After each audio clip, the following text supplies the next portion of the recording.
Over the years, I noticed how luxury brands can influence not only what we wear, but also the image, identity, and stories we imagine for ourselves. Hello everyone, welcome back to my channel. If you're new here, welcome. I make videos about fashion, handbag style, travel. If you like any of the content, please subscribe. I'm trying to grow my channel into 5,000 subscribers, so I'd really appreciate your help. This is part 2 of my series on how I discovered my personal style has evolved through Chanel. We're under influence of luxury brands, stories, and images they're building.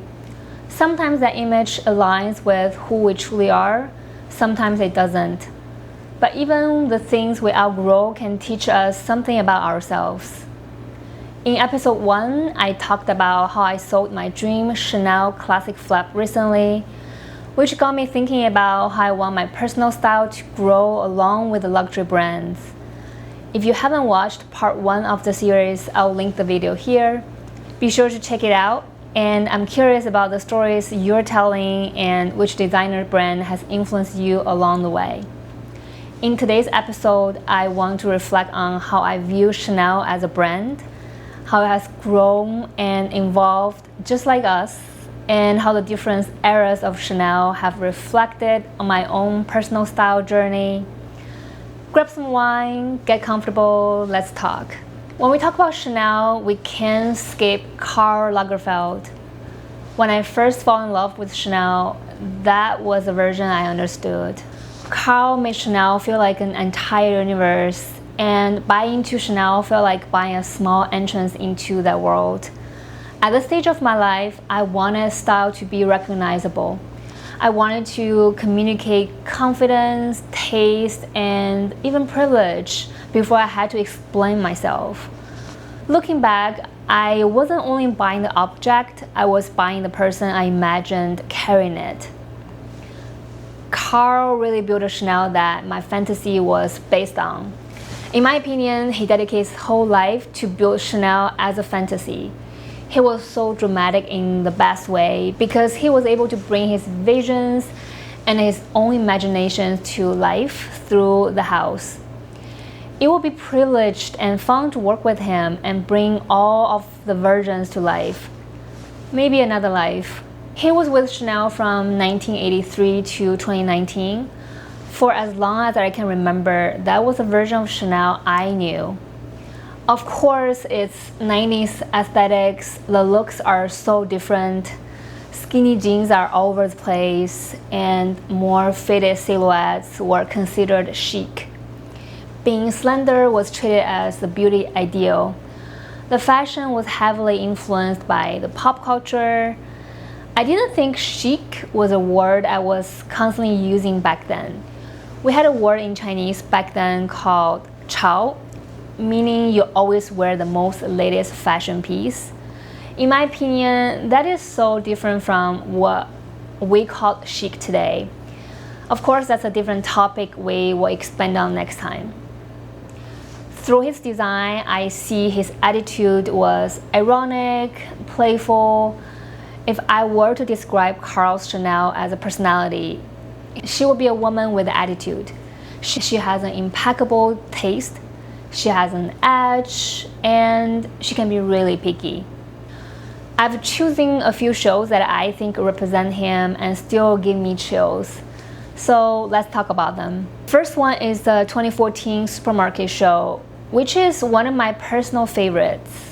It has so many iconic bags, and it was also where I learned that sneakers could be also beautiful, luxurious, and so expressive.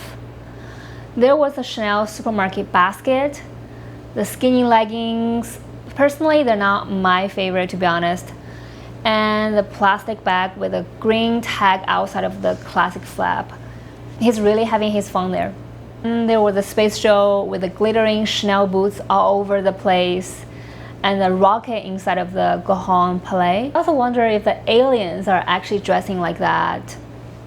Sign me up to that planet. To me, what Karl Chanel taught me, you can dream big, but also made me realize how easily fantasy can become a costume.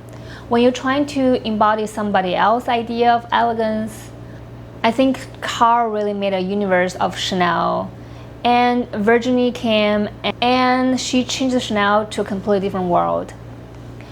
At first, I didn't fully understand Virginie's Chanel. Compared to Karl, it felt very quiet and also less dramatic. It's very romantic and soft. I think most people will read it as not so exciting. But I also think if you think about it, maybe she was thinking differently. She was offering clothing that could actually live with a woman instead of asking us to perform for the clothes. I think that's also resonated with me a lot. That's a shift in my own style. When I was younger, I wanted fashion to help me become someone. Now I pay much more attention to whether a piece supports the life I actually live in. When I buy a piece or a handbag, I'm thinking, can I move in it? Can I wear it more than once? Does it still feel like me when there's no special occasion or no one is watching? Virginie's Chanel was relatively short-lived, but in my opinion, it represented a very different design philosophy. Her Chanel felt more romantic, practical, and closely connected to everyday life. There was a lot of pink. I've heard that she loves pink. I love her Spring 2022 collection. To me, it felt like a homage to Karl and a new interpretation of 1980s and 1990s glamour. It's that kind of old school, old classic, which I really like. I know you might think it's very safe and simple the way she did it, but sometimes it's a classic style that you discovered, that works for you, represents who you are. That's your signature. I think you should always keep that. That collection reminds me of Karl. For example, the Chanel No. 5 bottle bag. I really like that one personally. A strong black and white color palette, stripes, oversized butterfly patterns, and dresses layered over trousers. She had two major bags, Chanel 22 and the Chanel 25. Both are very different from Karl. I think it's a French girl undone grab-and-go bag. You know my love for Chanel 25. I like how the style lives in you, not some costume you put it on. But in-depth review of the Chanel 25, I will link it here if you want to check it out. I think that both bags reflect the needs of a woman who is constantly on the go. The silhouette becomes more relaxed and still maintaining the recognizable codes of the Chanel. Virginie's Chanel was very soft, romantic. I know fashion nowadays consider it to be boring, but I believe if that's your style, stick to it. You can be quiet, but doesn't mean it's passive. Her Chanel is a personality. I imagine her Chanel woman working in her own gardens, take a long lunch break, and finding beauty in the ordinary parts of her life. To me, Virginie's Chanel felt less like a monument, more like a memory. The memory of the moments, the activities, and the details that you lived in with the clothing. As I get older, I understand Virginie more. Maybe when we're young, we want fashion to prove something, but later we really want clothes to support our lives. And lastly, we need to talk about Matthieu Blazy. First of all, my impression is he has Bottega written all over Chanel. He joined the house as creative director in 2025. I wonder if he's trying to see or explore how we make Chanel modern without loss the elegance. I'm also curious, when I look at his Chanel, I imagine Coco herself, if she were living in 2026 in New York City, what would she design? What kind of clothing, bags she will bring? To me, Matthieu seems less interested in decorating Chanel like Virginie did. He's more interested in rebuilding the logic of Chanel. Personally, I would love to see a combination of Matthieu and Virginie. Virginie, I really like her softness and romance. And I love Matthieu's modern, some kind of edge and architectural approach. Maybe that's why his Chanel interests me so much now. I'm also trying to rebuild the logic of my own wardrobe. I'm no longer only asking whether something's beautiful, recognizable, or luxurious. I'm also asking why it belongs to me. Does it give me freedom? Does it reflect my personality? Does it allow me to change? For fall 2026, the Grand Palais looked like a construction site. Matthieu spoke about the idea of building a dream. I think the collection is trying to look back at Coco Chanel's original innovations, where she's being innovative and breaks the pattern of the old-fashioned female dressing. In Matthieu's design, we're seeing the changed drop waist silhouettes, the jackets, also more fluid little black dress. To me, that feels like Chanel as a working in progress. And I think the idea is also very powerful for this series. Kind of like the idea of the perfect imperfections. I'm also building my own style. I love the idea of Chanel as a construction site because maybe elegance is not something finished. Maybe elegance is something we keep building. The Matthieu d'Art 2026 collection also made me wonder, what would Coco Chanel have done if she visited New York City today? What will her interpretation of modern New York look like? That's very interesting to me. If Karl was a fantasy builder creating an entire universe, Matthieu for me feel like more grounded in modern everyday life. His Chanel to me suggests that luxury is no longer separate from real life. It has to move with the modern woman who's wearing it. His bags are softer and more exaggerated. His shoes are louder and more architectural. He has a completely different interpretation of Chanel. Personally, I don't know if I will buy in those shoes. I don't find them super attractive to me. For me, Chanel shoes are still elegant in that shape, so I'm not sure if I like something so architectural to be done on Chanel shoes.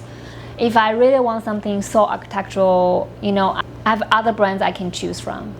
Also, for Matthieu, I'm really curious to see he is not soft as Virginie's, and he's also that playful as Karl. He's minimalism and tries to bring freedom into the spirit of Chanel. I wonder how he's gonna evolve with Chanel. In the 2026 Haute Couture collection, I felt that he was still experimenting and searching for balance. The balance is that he seems to be wanting to create a fantasy, but not the fantasy that Karl was creating. He seems to leaning toward that child side inside of every woman. The curiosity, the playfulness, the whimsical, that something has been with us but need to be awakened. And I love that deeply. We're all kids who wanted to be adult. Once you get older, you're curious. It must be nice to be a kid again. To me, his women feel curious, innocent, and young at heart. They're eager to discover more of the world and more of themselves. So we're really interested to see what does elegance mean in his Chanel. I like how he defines elegance. It's not only about the traditional qualities once expected from women, the softness, the romance, the perfection. It is more about saying, I define who I want to be. Elegance becomes freedom. When I was young, I understood Chanel through Karl. I wanted the fantasy, the symbol, the feelings that I have arrived. With the Virginie, I began to understand the quieter side of Chanel. Clothing can be softer, easier, closer to real life. And now with Matthieu, I'm asking a different question. Can elegance still feel modern, free, and alive? That resonates with me so much. That's also where I'm in my own style journey. I don't want to dress like an ideal of elegance anymore. I want elegance to grow with me. Karl represents the question, who did I want people to think I was? He represents an external image. Virginie represents the question, what kind of life do I actually want to live in? Matthieu represents the question, who do I want the freedom to become? In my opinion, he represented a self-definition. I want the heritage and the beauty and the elegance, but I no longer want to be trapped inside a predetermined image of elegance. That is the story of my personal growth. Karl taught me to dream. Virginie taught me that clothing should be support my life. And Matthieu is helping me understand and explore what is freedom. The freedom to keep the clothes I love without becoming trapped inside of the clothing. In the next episode, I want to talk about Matthieu's new design, the bags, the clothing, the new couture, which I will like, which I don't like. If you haven't subscribed yet, be sure to subscribe and turn on the notification bell so you don't miss the next video. Thanks for watching. Till next time.